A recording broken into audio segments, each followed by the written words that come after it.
Hello and good morning, everybody. I hope everyone's holding up well. It's definitely a trying time. We're all stuck in. So today I thought I'd do a little bit of a different recipe. It's just as quick to prepare as a lot of the others, but it takes longer to cook. So for weekends, for times when you have extra time to let it sit on the oven, it's a lot better dish. So it's not hard to make. It's very quick. It's very simple, but it's just one of those things that I don't know about when you're watching this, but today here it's gray, it's rainy, it's super windy, it's cold and miserable. I just wanted a meal that I could quickly prepare, let it cook all day, and just enjoy. So what I'm making today is a simple pork ragout. Now, a lot of the times when you'll see this, it's either made with pork butt, or some places will use ground pork. I'm going to use pork tenderloin today just because it's a lot more tender, it's easier for most people to work with, and I just prefer the flavor to it. So really, to start off, what I have, it's all very, very simple. It's all very easy, as I said. And the actual getting everything ready is quick. It's just, it takes time on the stove to cook. So I'm just waiting for my other camera to focus because it's all of a sudden being really stupid on me. There we go. And see, it's still out of focus. So all I have to start off with is a can of diced tomatoes. Now, what we're going to do to help build up the flavor, we're going to drain off a little bit of liquid. I just have my sauce pot here to the side. We're just going to drain that off.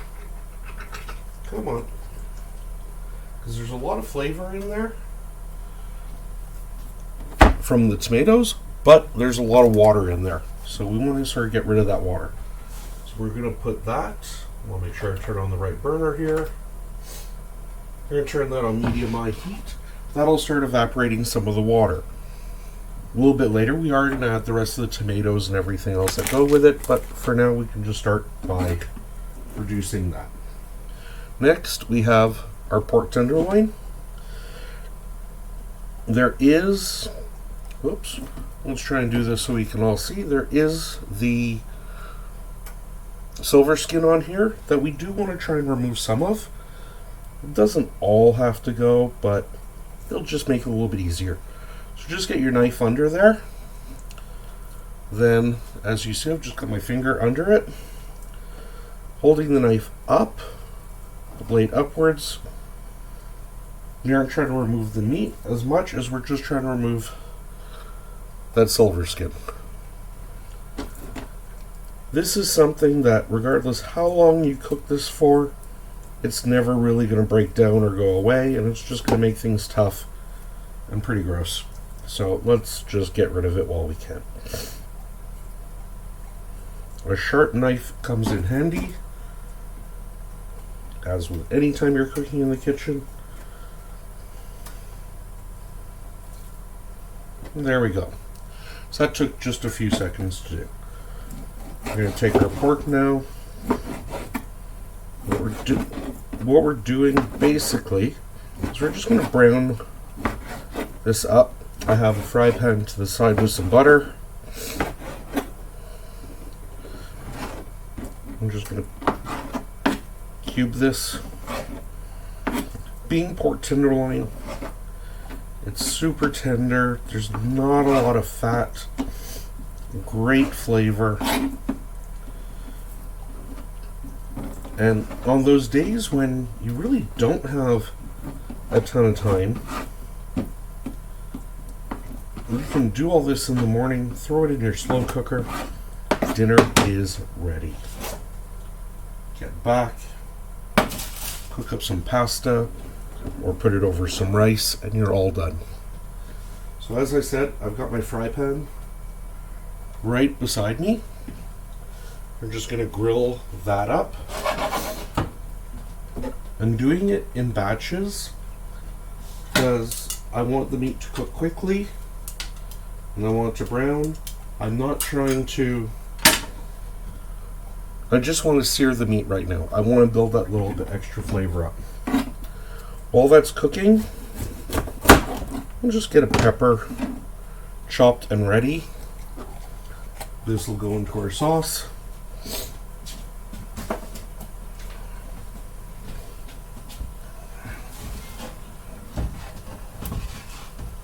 The juice that I'd put to the side is already starting to reduce.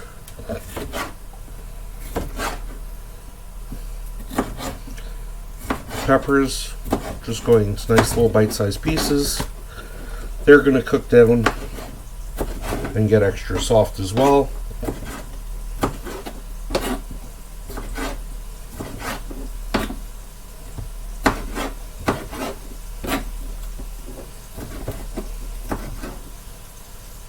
Am I worried right now about raw vegetables touching the meat? No, because it's all going to cook together for a long time. So, God forbid there was something wrong, well, it's all going to cook away anyway. Just going to get that silver skin put aside. I'm sorry this camera keeps going out of focus, but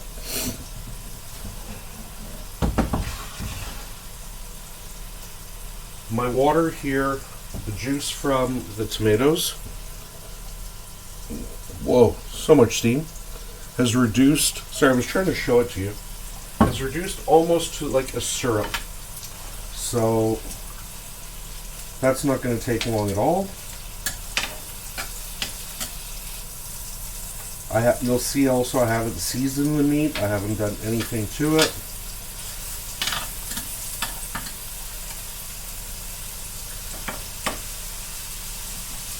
What we can do is try.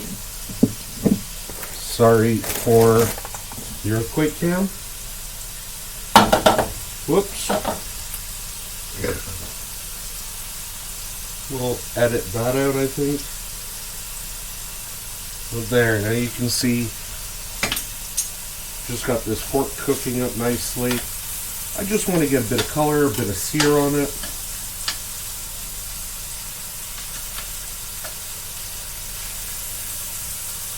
This will just help bring out the flavors a bit more.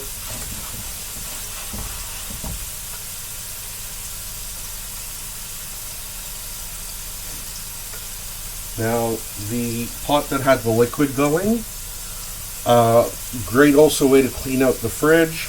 I have a couple of bottles of my tomato coulis that I have used in past recipes. So I'm just going to empty those into that same liquid.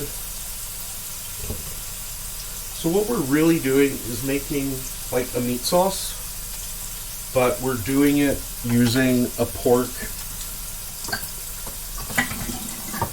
tenderloin just for a little bit of extra flavor. Excuse me. It will have more meaty consistency.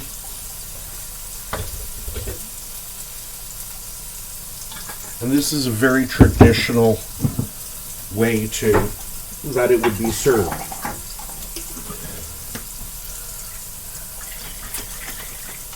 Everyone always talks about, spaghetti bolognese. If you go to Italy and you ask for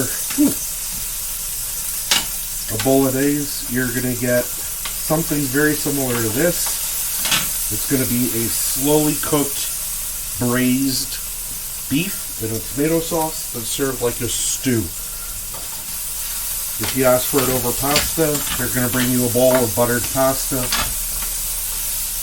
and you have to basically put it together yourself because they won't do anything like that. And get that extra bit of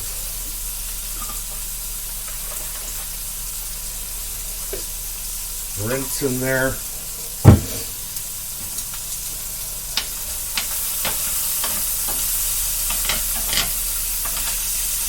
So I've got a little bowl here. We'll just put the browned pieces of meat in there for now.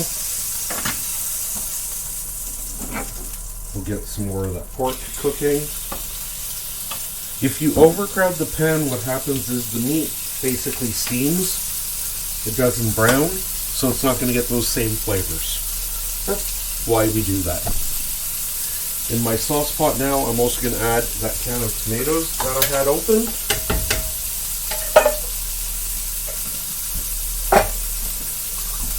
I'm going to add the peppers.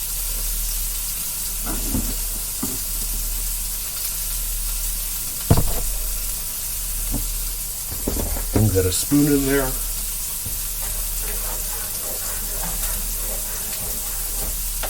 All that's going to cook down, thicken, get really nice and rich. We can go ahead and season that part. So I've got a teaspoon of Italian seasoning, which is oregano, thyme, rosemary. I do like the flavor of thyme, so I'm adding another teaspoon of thyme separately.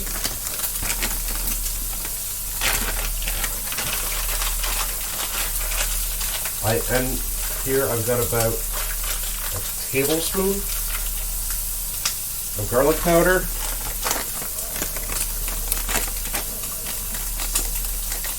And if I can open this, a tablespoon of basil.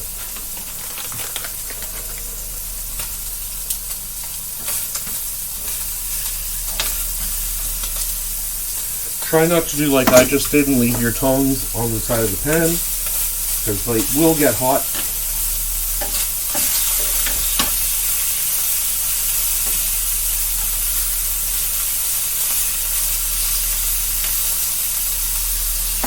So with all this searing, what that's doing is it's caramelizing the meat, and it's just creating a lot of flavor.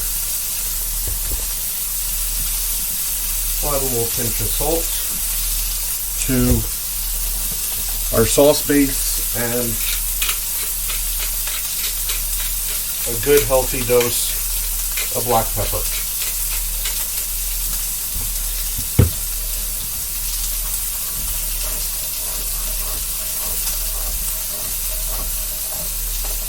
Turn the heat off on there because very soon we are going to swap this over.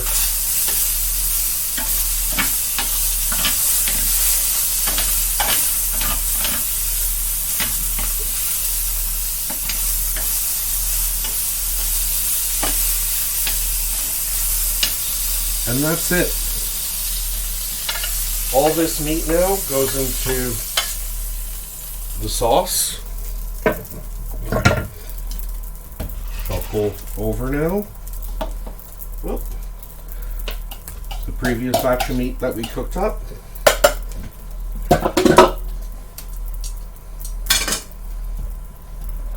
And that can be stirred together.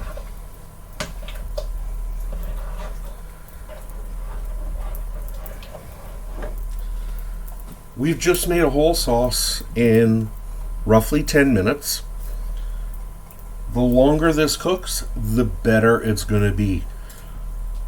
Right now here, when I'm filming this, it's just before 12 o'clock. This will be ready for dinner at about 6 o'clock. That meat is going to have fallen apart and just almost be like shreds.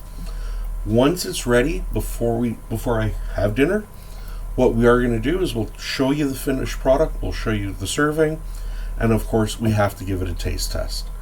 So I guess what we're going to do is we're going to pause the video and we're going to see you back here in a few hours. But while that's cooking, I'm going to clean up all this and I have a second video to start shooting for you today. So what we're going to do, like I say, we're going to pause this and we'll see you all back in about 6 hours. Till then.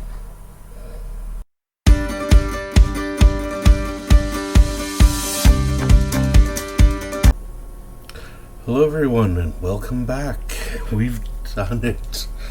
It has been 6 hours cooking and the whole house has smelled like heaven all day long. I have been waiting for this. I cooked up some penne, just straightforward. Our ragout is all done. I've already dished out a little bit, and basically there we go. We've got our soft peppers, our tomatoes that we added.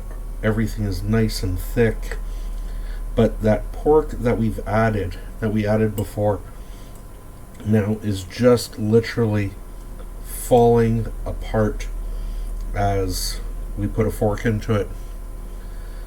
So the main thing, and see how hot this is, all the steam is still pouring off of this. So, I'm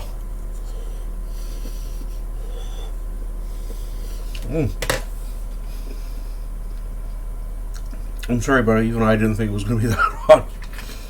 Wow.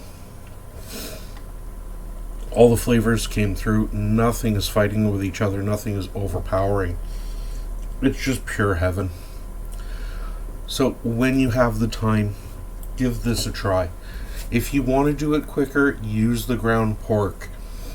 If you're confident enough, or you have, try it with the pork butt. It'll give you a little bit different texture. Like I said, I use the pork tenderloin just because it's what I really like. Sorry, that's got my mouth going like crazy. It is so good. I really, really hope you give this a try. Don't do like I did. Let it cool down a bit first before you try it, but enjoy. I promise it will become one of your favorite meals when you have that extra time to just let it sit and cook. If you want to do it in your slow cooker, it'll be just as good. You don't have to worry about it if you go to work. You can leave it on. Just let it cook all day. When you get back, throw on some pasta, and dinner is ready. So, until next time, my name is Andrew. I am the 5 p.m. chef. Thank you for stopping by, and until next time, enjoy.